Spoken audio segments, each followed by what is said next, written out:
எப்படிப்பா பாட்டு? நல்லா இருக்குமா, நல்லா இருக்கு. கல்யாணம் ஆகாத பெண்ணுக்கு தேவையான உபதேசம் இல்லையாப்பா? ஆனா எனக்கு ஒண்ணும் இந்த உபதேசம் எல்லாம் தேவையில்லை. ஏமா? அருமையான அப்பா நீங்க இருக்கும்போது என் இஷ்டத்துக்கு விரோதமா என்னப்பா நடக்க போகுது? அப்பா, ஆர்லிக்ஸ் சாப்பிடுறீங்களா? வேண்டாமா. ஓவன்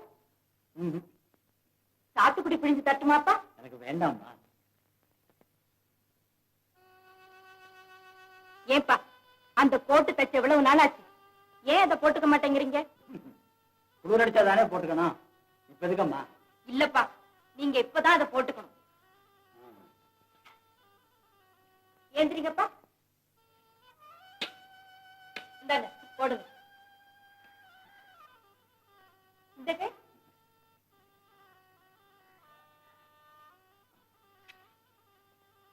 ஆஹா, இப்பதான் எங்க அப்பா ஜோரா இருக்காரு. ராணி, நீ என்ன உற்சாகப்படுத்துறத பார்த்தா எனக்கு என்னமோ சந்தேகமா இல்ல இருக்கு. என்னப்பா? ஒண்ணும் இல்ல. நீ சிரிச்சா இருக்கும் போது ஏதாவது டிராமா சினிமாவுக்கு போகணும்னா இப்படித்தான் என்கிட்ட வந்து ஒரே குஷியா இருப்பேன். அது மாதிரி இப்ப ஏதாவது. போங்கப்பா. கோச்சிக்காதேம்மா. நான் உங்ககிட்ட கேட்கணும்னு நினைச்சது கூட கேட்க போறதில்ல. என்னம்மா அது? கேளு. சும்மா கேளம்மா, என்ன வேணும்? அப்பா, ஏன்பா இப்போ ரேடியோவுல பாட்டு கேட்டோமே, அது மாதிரி பெண்களே அவங்க வாழ்க்கையை நிச்சயப்படுத்திக்கிறது நல்லது தானே? ஆமா, அதுக்கு என்ன? உங்க மகளும் அப்படி நிச்சயப்படுத்திக்கிட்டா கோபிக்க மாட்டீங்களே? என்னம்மா சொன்ன? ஒண்ணுமில்ல. நீங்க கண் தெரியாத காலத்துல வரன் தேட கஷ்டப்படணுமேன்னு நானே ஒரு நல்ல வரனை. என்ன? அட கடவுளே, இது விளையாடி விட்டதா? ராணி, கடைசியில் நீ மோசம் போய் விட்டாயா? இல்லையப்பா, மோசம் போகவில்லை. என் உள்ளத்தில் குடியிருப்பவர் உங்களுக்கு பிடித்தமான உத்தமர். ஏமாந்து விட்டேன். நான் ஏமாந்து போய்விட்டேன். நான் எதிர்பார்க்காத பழி வந்து சேர்ந்து விட்டேன். அப்பா, நீங்கள் நினைப்பது போல் ஒன்றுமில்லை. நேர்மையின் திரு உருவம் அவர். யார் அவர்? என் கடை முதலாளி. அவரா? அன்றைக்கு சன்மார்க்க செயல்களாக பேசினாரே அவரா? அந்த பெரிய மனிதன் பேர் தான் சமரசமா? என்னை மன்னித்து விடுங்கள், அவர் இல்லை. உங்களிடம் நான் இதுவரை ஒளித்து வைத்த குற்றத்தை பொறுத்துக் கொள்ளுங்கள் அப்பா. உண்மையில் என் கடை முதலாளி ராஜா என்ற ஒரு இளைஞர். ராணி, அம்மா ராணி, நான் எதற்காக இத்தனை நாள் பயந்தேனோ அது நடந்தே விட்டது. அப்பா, அணைக்கட்டு வெள்ளத்திலே மிதந்து விட்டது. பாதுகாப்பு வேறு பருவக்காற்றிலே பறந்து விட்டது. நான் என்னப்பா தவறு செய்து விட்டேன்? கல்யாணம் செய்து கொள்ள நினைத்தது தவறா அப்பா? அது எப்படி தவறாக முடியும்? உன்னை எப்படி நினைக்க விட்டது என் தவறு அல்லவா? ஏனப்பா மூடி மூடி பேசுகிறீர்கள்? மனதை திறந்து சொல்லுங்கள் அப்பா. நான் செய்தது தவறுதானா? மனதை திறக்க வேண்டிய அவசியம் இல்லை. என் பெட்டியை திறந்தாலே போதும். இந்தா, அந்த பெட்டியை தர. போம்மா.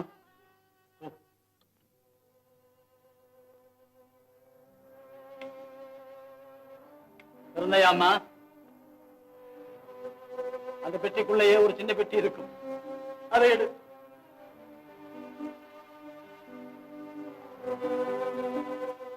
இதோ. என்னடே ஏன் கொடுக்குற? என் செல்வ மகளே, நீயே திறந்து பார்.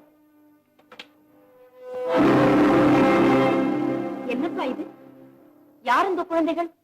கழுத்திலே மாலை போட்டுக்கொண்டு. கல்யாணம் அம்மா, கல்யாணம். அதில் இருக்கிற ஆண் குழந்தைதான் உனத்தான் பாஸ்கரன். குழந்தையிலேயே செத்துட்டார்னு சொல்லுவீங்களே, அவராப்பா? ஆமாம், பால்ய விவாகம் முடிந்த பிறகுதான் பாஸ்கரன் செத்தான். பக்கத்தில் இருக்கிற பெண் குழந்தை யாருன்னு தெரியுறதா? யாரப்பா? தெரியலையா?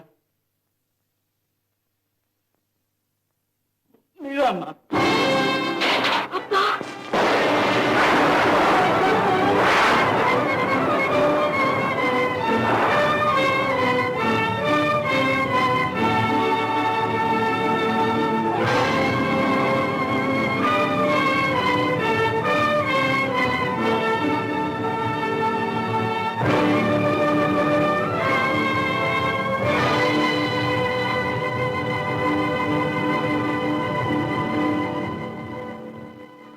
விதவை அம்மா, விதவை, பாலு விதவை.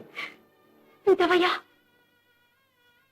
அப்பா, பின்னோக்கி வளர்ந்த என் ஆசைக்கோட்டையை ஒரு நொடியில் தகர்த்து தூளாக்கி விட்டீர்களே அப்பா. அரும்பு பிராயத்திலே என் வாழ்வை அழித்துவிட்டு சாரற்ற சக்கையாக இந்த சடலத்தை ஏனப்பா உலவ விட்டீர்கள்? அரியா பருவத்திலே கல்யாணம், தாலி கட்டியவன் இறந்து போன நேரத்தில் நான் தவழ்ந்து கொண்டிருந்தேன். அதற்கு தண்டனை இப்போதா? சரிதானா அப்பா இந்த தீர்ப்பு? போதும் ராணி, என் மனதை குழப்பாது. எப்படியோ பழி வந்து சேர்ந்து விட்டது என் குடும்பத்துக்கு. இனி ஜன்ம ஜன்மத்துக்கும் இந்த பழி மாறாது.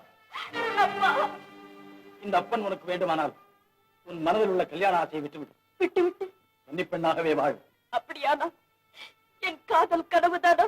நீ விதவை என்று தெரிந்தால் நீ யாரை காதலிக்கிறாயோ அவன் கூட உன்னை வெறுத்து விடுவான். வெறுக்க மாட்டாரப்பா, நீங்கள் சம்மதித்தால் போதும்.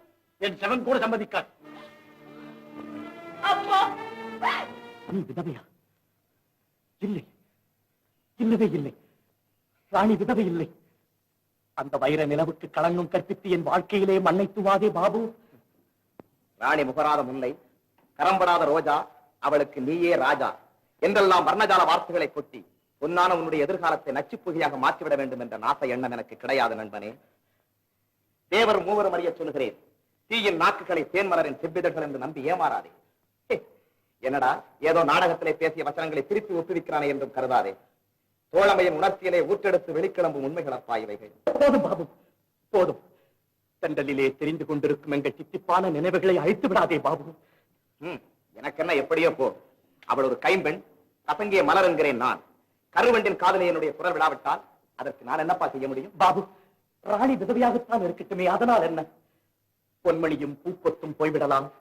என் கண்மணியின் இளமைதனை இருதயத்தை விதவை கோலம் விழுங்கியதுண்டோ? அப்படியானால் உன் மனம் மறுமணத்திற்கு சம்மதிக்கிறது பாபு. ஆமா, மறுமணத்திற்கு சம்மதிக்கிறது. உன்னுடைய உறுதியை பாராட்டுகிறேன் தோழனே. ஆனால் ஒன்று, அந்த ராணியின் மேல் எனக்கு என்ன தெரியுமா கோபம்? தான் ஒரு விதவை என்பதை இத்தனை நாட்களாக உன்னிடம் சொல்லாமல் மறைத்து வந்திருக்கிறாளே, அவள் எவ்வளவு பெரிய வித்தார கள்ளியாக இருக்க வேண்டும். ஆமா, ஆனால் பாபு, அவள் உண்மையிலேயே விதவையாக இருந்தால் தானே என்னிடம் முன்கூட்டியே சொல்லி இருப்பாள். சரிதான் போ. வேதாளம் மறுபடியும் முறுக்க மரம் ஏறிய கதைதான் உன் கதை. எனக்கு என்ன வந்தது? நீயே கேள் அந்த பசப்புக்காரி ராணியிடம். அப்போது புரிந்துவிடும் அந்த பத்தினியின் பகல் வேஷம் எல்லாம். பாபு, நிதானமாக பேசு. உனக்கும் எனக்கும் மீண்டும் ஏற்பட்டிருக்கும் நட்பு ஆண்டு போகாமல் இருக்க வேண்டுமானால் இதை போன்ற கலக தம்புராக்களை மீட்டிக் கொண்டிருக்காது.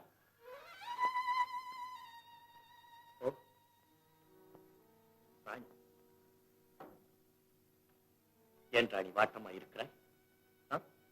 ஒன்றுமில்லை. ராணி, இன்று உன்னிடம் ஒரு செய்தி கேட்கப் போகிறேன். அதற்கு நீ கோபப்படாமல் பதில் சொல்ல வேண்டும், தெரியுமா? கேளுங்கள். ஆமாம்,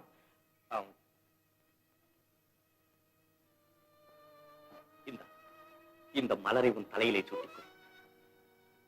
வேண்டாம். ஏன்? பூ என்றால் உனக்கு பிடிப்பதில்லையா? நானும் இத்தனை நாளாக பார்க்கிறேன், உன் தலையிலே நீ பூ சூட்டிக் கொள்வதில்லை. ஏன்? சரி, பூ வேண்டாம், பொட்டாவது வைத்துக்கொள். நெற்றியை காட்டி ஜவ்வாது பொட்டு. வேண்டாம். எனக்கேன் இந்த அழகல்ல? என்ன ராணி விதவை மாதிரி எல்லாவற்றையும் வேண்டாம் வேண்டாம் என்கிறார்? கோபமா ராணி நான் கேட்டது? நான் சும்மா விளையாட்டுக்குத்தான் கேட்டேன். விளையாட்டுத்தான்? விளையாட்டு பருவத்திலே நடைபெற்ற கல்யாண விளையாட்டுத்தான். அந்த விளையாட்டின் விளைவுதான் இதோ இந்த ராணியின் விதவை கோலம்.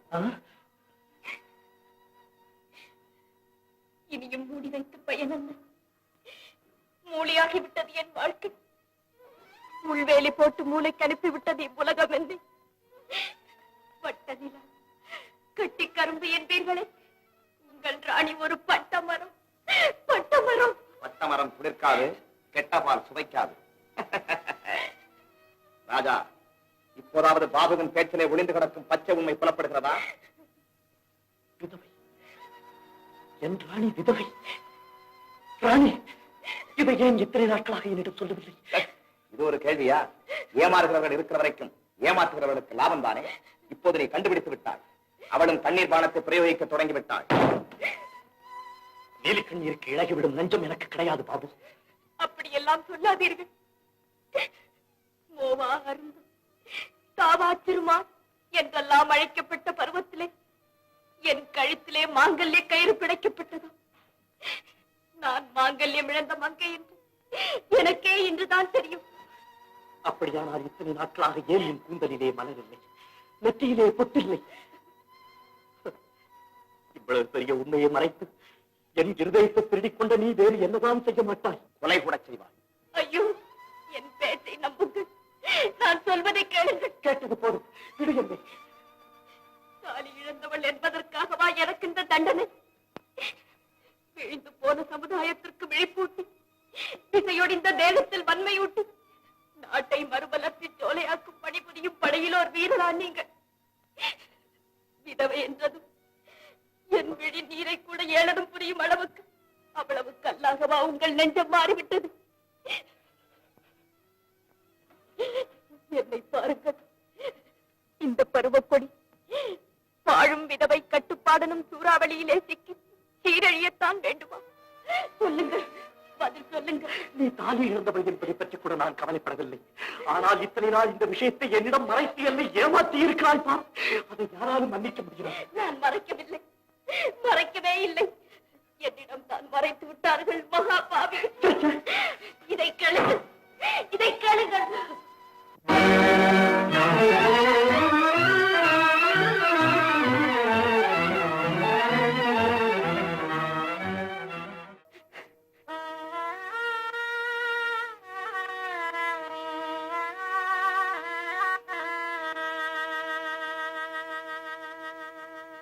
உலகத்தின் எழிலெல்லாம் ஒன்று திரண்ட அழகு பதுமை காதல் பிச்சை கேட்டு கதறிய போது காலால் உதைத்து விட்டு போய்விட்டான் மடையன். கண்ணே ராணி, கலங்காதே. 17-16 உலகத்தையும் விலையாக கொடுத்தாலும் ஈடாக முடியாத உன்னுடைய இளமை, தேவமாதர்களின் மேனியிலும் காண முடியாத உனது தேஜஸ், இவையெல்லாம் விதவை எனும் பெயர்காற்றால் வீணாக அழிந்து போவதை நான் அனுமதிக்க மாட்டேன். அவன் கிடந்து பெற்ற என் தங்க விக்கிரகமே, உன் பட்டுப்பாதங்களை தொட்டுக் கும்பிட இதோ நான் இருக்கிறேன். நீ இளம் விதவையாக மட்டுமல்ல, இன்றைக்குத்தான் விவாகரத்து செய்துவிட்டு நீதிமன்றத்தில் இருந்து இப்போதுதான் நேரே இங்கே வருகிறாய் என்றாலும் ஏற்றுக்கொள்ள நான் தயங்க மாட்டேன். பாபு, உளறிக்கொண்டே இருக்காதே. உதைத்தாலும் அணைத்தாலும் இந்த உள்ளம் என் ராஜா ஒருவருக்கு மட்டுமே இடமளிக்கும். ராணி ராஜாவுக்குத்தான் சொந்தம். இந்த சொந்தத்தை அவர் மறுத்தார். ராணி உலக பந்தத்தையே அறுத்துக் கொள்வாளே தவிர உன் போன்ற தீப்பந்தங்களில் விழுந்து சாகும் விட்டில் பூச்சி ஆக மாட்டார். ராஜாவே பிறக்காமல் இருந்தால் என்ன செய்வாய்? அப்படி ஏன் கற்பனை செய்கிறாய்? நானே பிறக்காமல் இருந்திருந்தால் நீ என்ன செய்வாயோ அதற்கே இப்போது.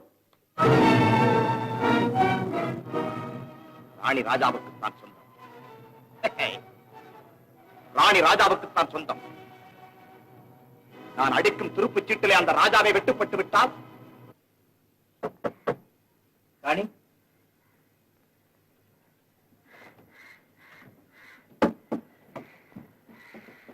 யாரு? ராணி இல்ல, ராணி இல்ல. நீங்க யாரு? நான் தான் ராஜா. ராஜா? பாவி, என் குடும்பத்தை கிட்ட தோகை நீதானா? என் மகளோட மனதை கழித்து அவாட்டம் ஆக்கிட்டியே பாவி. ஐயா பெரியவரே, என்னுடைய குற்றம் எதுவும் இல்லை. குற்றமெல்லாம் என்னதான்? ஏழைக்கு உதவி செய்யறது போல் நடித்து ஒரு அப்பாவி பிள்ளை ஏமாத்தி சத்தத்தமான சம்பிரதாயத்தை அழித்து விட்டையே. பெரியவரை, கொஞ்சம் பொறுமையோடு பேசுங்கள். உண்மையை தெரிந்து கொள்ளத்தான் நான் இங்கு வந்தேன். உண்மை, எல்லாம் உண்மை. அவனுக்கு ஒரு கிக்கார பொருள் இதான் நீ தெரிஞ்சுக்க வேண்டிய உண்மை. போ, என் பிள்ளைக்காக போயிடு, போ. ராஜா கூட நான் ஏன் சேர்ந்தேங்கிறது உனக்கு இப்ப புரியாது. ஆமா ஆமா, பெரிய ரகசியம். போங்க உங்க வேலையை பார்த்துக்கிட்டு. ஏன் தங்க அப்படி கோவிச்சுக்கிற? உனக்காக வைரம் கொண்டாந்துருக்கிறேன். ஏன் சாப்பிட்டு சாகவா? சாக வேண்டியது நீ நானும் அல்ல, சாக்ரட்டிஸ். சாக்ரட்டிஸ் அவன்தான் சாக வேண்டும். சாக்ரட்டிஸ் செத்துத்தான் ரொம்ப நாளாச்சே. இல்லை கீதா, இப்போது ஒரு சாக்ரட்டிஸ் சாக போகிறார். என்ன? ஆமாம், அடுத்து கெடுக்கும் அத்தியாயம் ஆரம்பமாகிவிட்டது. நாடகத்திலே விஷம் குடித்து சாகும் சாக்ரட்டிஸ் நாடகம் முடிந்த பிறகும் எழுந்திருக்கவே மாட்டான். அவனுடைய வாழ்க்கை நாடகமும் ஒரு வழியாக முடிந்தே விடும். யாரு? ராஜாவியா? ஐயோ, அதெல்லாம் கூடாது. அநியாயம், பெரிய பாவம். பாவத்தை பார்த்தால் நமக்கு பரவசமான வாழ்வு கிடைக்காது. பகைவன் ஒழிந்தான் என்ற நிம்மதியும் பிறக்காது. கீதா, இந்த விஷயத்தை பற்றி நீ யாரிடமும் சொல்லிவிடாதே. நாம் இருவரும் சேர்ந்துதான் திட்டத்தை நிறைவேற்ற வேண்டும்.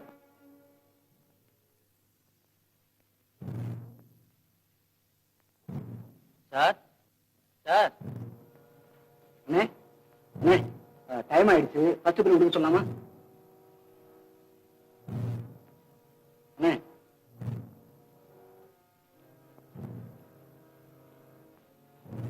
என்ன விஷம் கொடுக்கிற சீன்ல கோப்பையில பால் ஊத்தி கொடுக்கலாமா, தண்ணி ஊத்தி கொடுக்கலாமா? விஷம் கொடுக்கிற சீன்ல கோப்பையில பால் ஊத்தி கொடுக்கலாமா இல்ல தண்ணி ஊத்தி கொடுக்கலாமான்னு கேக்குறேன். அடாடாடாடாடா, ஏன்பா என் உயிரை எடுக்கிறீங்க? பால் வேணாம், தண்ணி வேணாம். எவனாவது கொஞ்சம் உண்மையான விஷத்தை ஊத்தி கொடுங்க, செத்து தொலைக்கிறேன்.